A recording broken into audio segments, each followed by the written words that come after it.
لله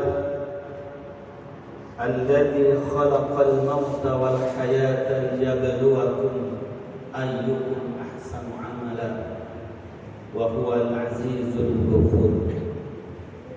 أشهد أن لا إله إلا الله وحده لا شريك له وأشهد أن محمدا عبده ورسوله أرسله بالهدى ودين الحق ليظهره على الدين كله وكفى بالله شهيدا.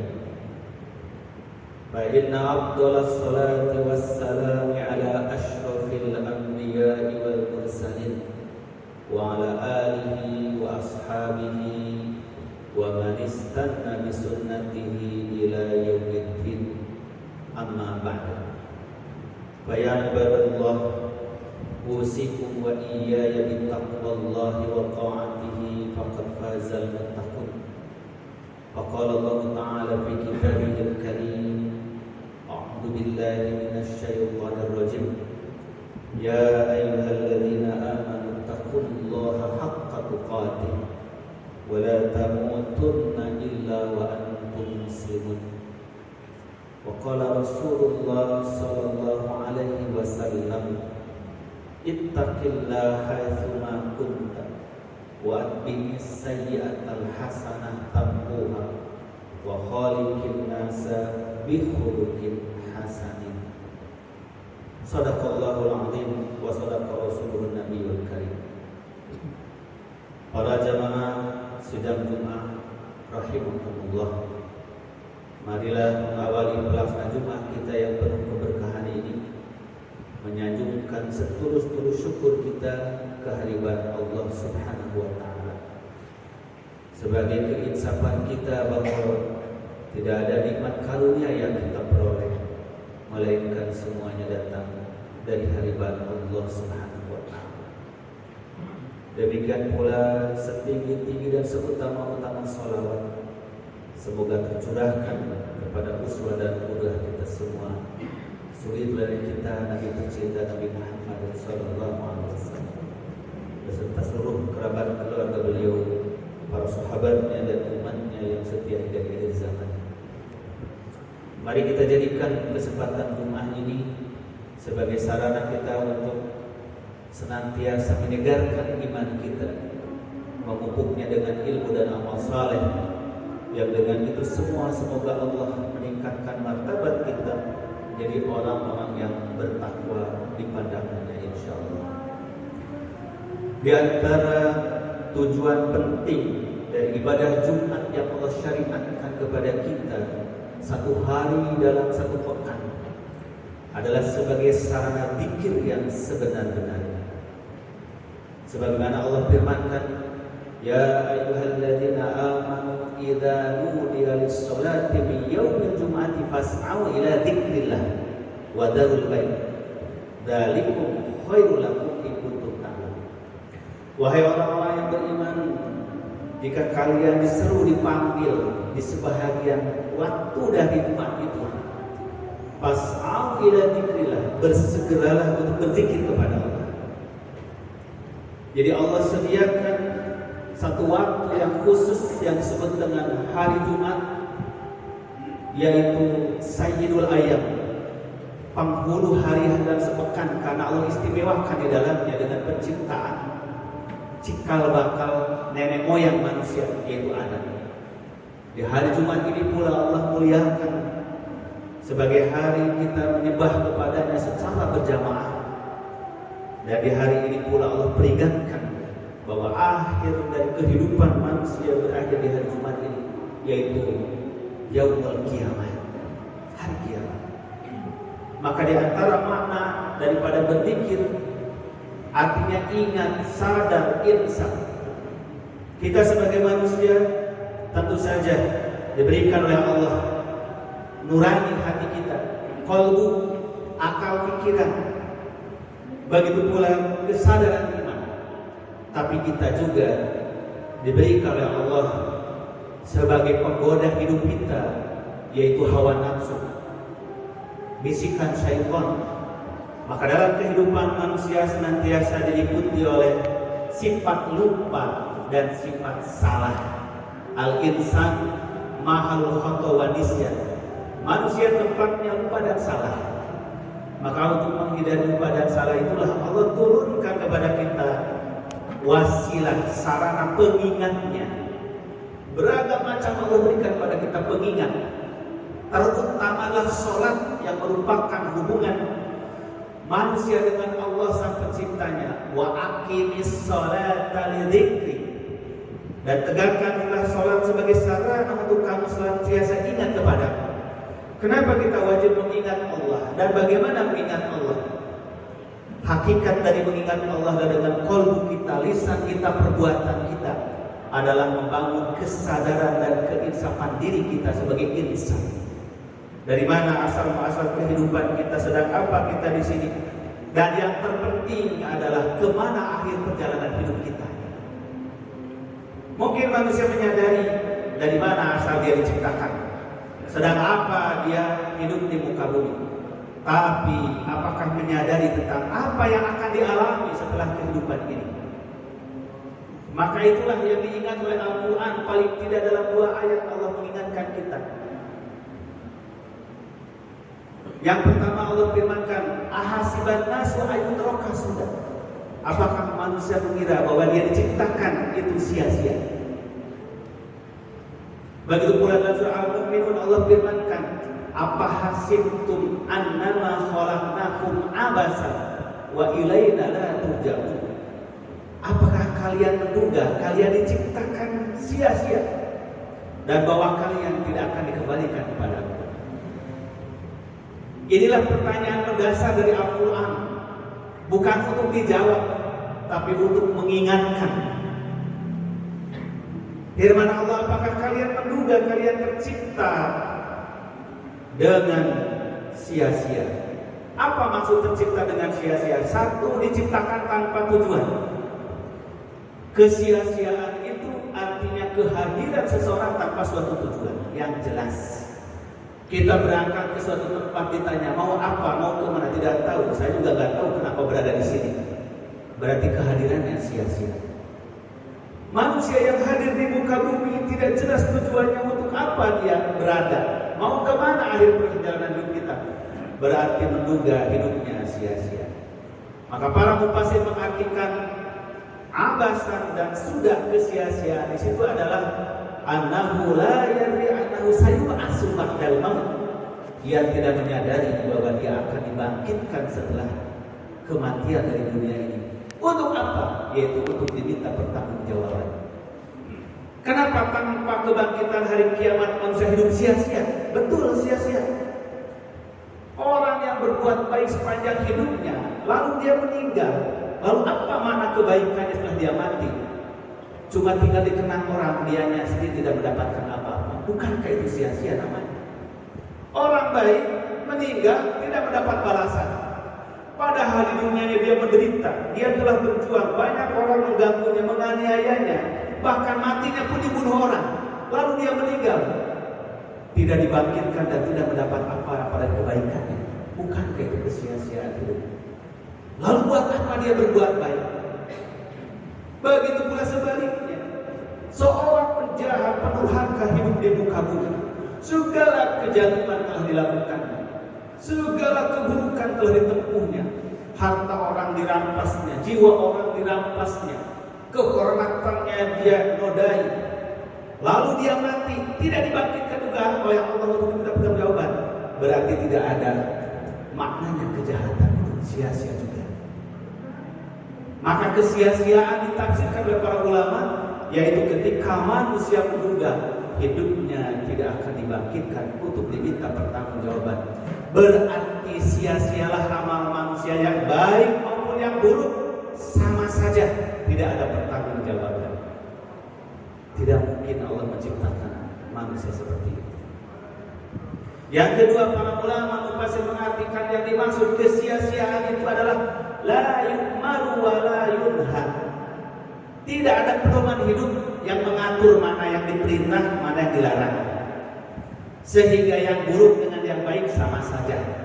Hidupnya mengatur diri sendiri dengan hawa nafsu. Maka firman Allah, "Afara'aita man ittakhadha ilahahu hawahu?" Apakah kamu tidak perhatikan manusia yang menjadikan hawa nafsunya itu Tuhannya sendiri? Tuhannya lah hawa nafsunya, karena dia merasa hidupnya tidak yang mengatur. Betapa kacaunya hidup manusia kalau tidak merasa ada yang mengatur. Tidak ada perkara yang diperintah, yang wajib atau yang sunnah. Tidak ada perkara yang haram atau makruh. Semuanya bebas, sebebas-bebasnya, tergantung manusia melakukan apa. Betapa kacaunya kehidupan manusia. Kalau manusia menyadari hidupnya, tidak ada yang menyuruh, tidak ada yang melarang. Sebab itulah sedang Jumaah rahimani wa rahimakumullah, sejak Allah menciptakan Adam dan Hawa lalu turunkan ke muka bumi, selain Allah mengingatkan ada musuh pengganggunya yaitu syaitan, yaitu iblis, Allah mengingatkan dengan kasih sayangnya, dia menurunkan tuntunan hidup, petunjuk hidup. Sehingga Allah firmankan ketika Adam dan Hawa dihukum karena pelanggarannya di surga, firman Allah, "Qulna bitta minha jami'an fa imma ya'tiyannakum minni hudan faman tabi'a hudaya fala khaufun 'alaihim wa la hum yahzanun." Di ayat yang lain surah Thaha Allah firmankan, "Faman tabi'a hudaya fala yadhillu wa la yashqa." Wahai Adam dan Hawa, karena kamu telah melanggar larangan, maka aku perintahkan, ihbitu jami'an, keluarlah kalian semua di surga. Tidak pantas di surga ada orang yang melanggar. Fa imma ya'tiyannakum minni huda, nanti manakala datang dariku kepada kamu semua hudaya, petunjukku, faman tabi'a hudaya fala khaufun 'alaihim wa la hum yahzanun. Siapa yang mengikuti petunjukku itu, itulah yang aku jamin tidak ada ketakutan dan tidak kesedihan di hari kiamat nanti. Maka Allah telah janjikan kalian aku lepas di hutan belantara alam dunia ini tidak sia-sia. Dan aku lepas kalian di hutan belantara dunia ini tidak tanpa tuntunan bimbingan. Justru aku menurunkan pada kalian petunjuk hidup bagi kalian. Faman tabi'a hudaya, maka siapa yang mengikuti petunjuk itu, aku jamin fala khaufun 'alaihim wa la hum yahzanun, tidak akan mengalami ketakutan dan kesedihan yang hakiki, yaitu pada saat kalian kembali lagi kepada di yaumil akhir. Apa yang Allah janjikan petunjuk hidup itu sebagai bukti ketidaksia-siaan hidup manusia, sebagai bukti tuntunan hidup manusia untuk kebahagiaan dunia akhirat. Itulah Allah kirimkan para rasul. Itulah Allah kirimkan kitab-kitab suci sepanjang zaman. Maka sejak Nabi Adam, Nabi Nuh, Nabi Ibrahim, Nabi Musa, Nabi Isa sampai Nabi Muhammad sallallahu alaihi wasallam tidak kosong di muka bumi ini dari petunjuk tuntunan sebagai perwujudan dari janji Allah bahwa manusia hidup di dunia tidak dibiarkan sia-sia, tetapi diberi makna. Jangankan yang hidup 60 tahun, 70 tahun, 100 tahun, tetapi yang menghabiskan waktu semenit, 2 menit, sedetik, 2 detik di dunia ini, semuanya terdokumentasikan amal perbuatannya untuk dibalas dengan sesempurna-sempurna insyaallah ta'ala, menunjukkan tidak adanya kesia-siaan hidup manusia di dunia ini. Karena apa artinya hidup manusia? Kalau tidak ada perintah, tidak ada larangan, tidak ada balasan atas amal saleh dan tidak ada hukuman atas dosa, apa bedanya manusia dengan hewan-hewan yang lain? Maka pertanyaan yang sangat menusuk kalbu manusia diturunkan oleh Allah, yaitu am hasibtum annama khalaqnakum abasan, apakah kalian mengira bahwa kalian diciptakan itu sia-sia, wa annakum ilaina la turja'un, lalu kalian akan lepas dari semua pertanggungjawaban yang kalian kerjakan di dunia. Subhanallah, maha suci Allah dari segala dugaan manusia. Maka kesesatan hidup manusia, penyelewengan hidup manusia, keingkaran hidup manusia, semuanya diawali ketika manusia lupa tentang jati dirinya, lupa tentang ketidaksia-siaan hidup, bahwa semua yang diperbuatkan itu akan diminta pertanggungjawaban oleh Allah Subhanahu wa taala. Karena itulah Allah mengingatkan, wala takunu kalladzina nasullaha fa ansahum anfusahum ulaika humul fasiqun. Janganlah sekali-kali kamu menjadi orang-orang lupa pada Allah. Apa lupa pada Allah? Bukan lupa bahwa ada pencipta, tapi lupa untuk apa Allah menciptakan kita. Bagaimana kita harus mengisi kehidupan ini? Apa yang akan kita pertanggungjawabkan dari perbuatan ini? Maka fa'ansahum anfusahum, Allah pun membiarkan orang itu lupa pada dirinya sendiri. Ketika kita lupa pada Allah, Allah akan membiarkan kita lupa tentang diri sendiri. Apa lupa tentang diri sendiri? Lupa tentang jati diri kita, hakikat hidup kita, asal-muasal kita, tugas kita, tujuan kita, sampai akhir hidup kita. Maka ketika semuanya sudah berakhir, tidak lagi kesempatan kita untuk memperbaiki kesalahan-kesalahan.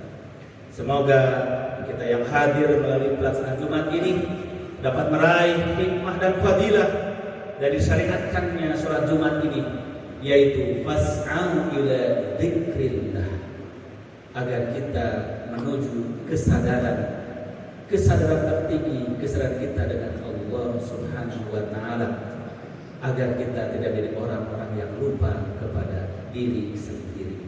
Barakallahu li wa lakum bil Qur'anil Karim wa nafa'ani wa iyyakum bima fihi min ayati wa dzikril hakim wa taqabbala minni wa minkum tilawatahu innahu was-sami'ul 'alim fastaghfiru innahu huwal ghafurur rahim.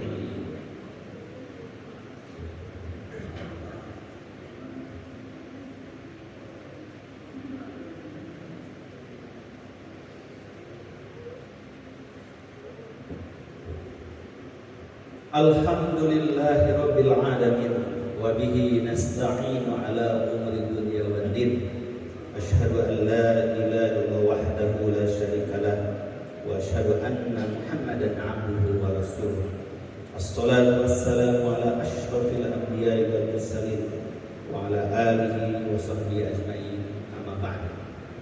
Sidang jemaah rahimani wa rahimakumullah. Atas dasar itulah kita perhatikan di dalam agama kita seluruh syariat yang Allah perintahkan pada kita, dari mulai sholat kita, saum kita, zakat kita, haji kita, berkurban kita, dan kebaikan-kebaikan yang lain. Maka esensinya adalah untuk selalu menjaga kesadaran diri kita. Kesadaran yang pertama bahwa kita adalah sebagai hamba dan ciptaan Allah Ta'ala. Tidak boleh qalbu dan hati kita lupa dari Allah. Sehingga meskipun sholat didirikan, saum dilaksanakan, zakat dikeluarkan, kalau dasarnya bukan zikir kepada Allah, ikhlas kepada Allah, maka itu menjadi kesia-siaan. Karena itu semua yang Allah perintahkan pada kita hakikatnya adalah wasilah, sarana sebagai pengikat kesadaran kita dengan Allah Rabbul Alamin. Karena mengingat Allah Ta'ala bil qalbi, dengan hati kita selalu menghadirkan ketauhidan, keikhlasan dan kekhusyuan di qalbu kita. Kemudian mengingat Allah bil lisan, dengan lisan kita, itulah kita wujudkan dengan tasbih, tahmid, takbir. Begitu pula ingat kepada Allah dengan diwujudkan dengan perbuatan kita. Maka sholat kita, saum kita, kebaikan seluruh kehidupan kita dari tidur sampai tidur lagi, hakikatnya adalah wujud dzikir pada Allah, yaitu dzikir bil arkan, dengan perbuatan kita. Karena hakikatnya hanya dzikir kepada Allah yang menyelamatkan hidup manusia. Maka harus mengatakan tidak ada amalan yang paling menyelamatkan manusia daripada selalu ingat pada Allah. Ingat bil qalbi, bil lisan, yang wujud dalam perbuatan kita semua. Mudah-mudahan Allah Subhanahu wa taala membimbing kita semuanya, menuntut kita semuanya agar menjadi hamba-hambanya yang selalu mengingat, berzikir tentang Allah pencipta kita, sehingga membangun kesadaran dalam diri kita Dari kesadaran diri kita itulah menyebabkan kita semuanya mengendalikan diri dari perbuatan dosa. Inna sholata tanha 'anil fahsya'i wal munkar. Zikir pada Allah, salat pada Allah itu buahnya adalah mencegah kita dari perbuatan keji dan munkar. Inilah yang dapat kami sampaikan. Semoga Allah memberikan hidayah taufik kepada kita menjadi bagian dari orang-orang yang adzakirin Allah katsir, senantiasa berzikir kepada Allah. Allahumma ighfir lil muslimina wal muslimat wal mu'minina wal mu'minat al ahya'i minhum wal amwat innaka as-sami'un qaribun mujibud da'wat wa ya qadil hajat. Allahumma ighfir lana wa li walidayna wa li ikhwanina alladhina sabaquna bil iman wa la taj'al fi qulubina illa lil ladzina amanu rabbana innaka ra'ufur rahim. Rabbana taqabbal minna innaka antas samiul alim wa tub 'alaina innaka antat tawwabur rahim. Rabbana atina fid dunya hasanah wa fil akhirati hasanah wa qina adzabannar. Subhana rabbika rabbil izzati amma yasifun. Wassalamu ala mursalin walhamdulillahi rabbil alamin. Assalamu alaikum